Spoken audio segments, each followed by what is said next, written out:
Welcome to the Slop Farm. Enjoy the video.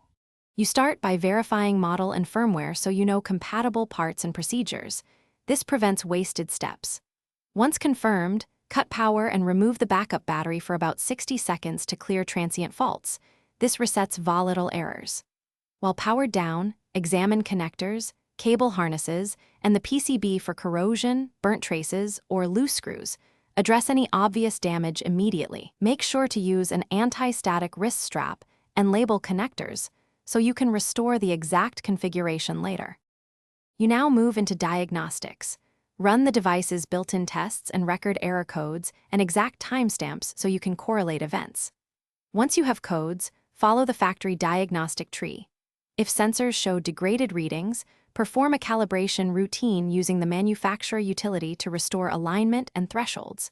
If calibration fails, clean the sensor surface and optical modules with isopropyl alcohol. If readings remain unstable, swap ribbon cables or the sensor module, then rerun diagnostics to confirm resolution.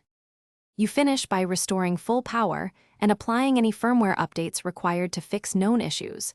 Once updated, verify enrollment and authentication with several users to ensure repeatable success.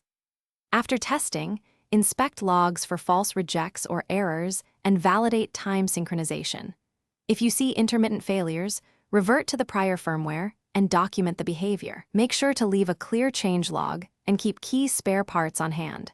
If problems persist, this documentation and parts save time and prevent repeated trouble. Thanks for watching. Consider subscribing if we helped you today.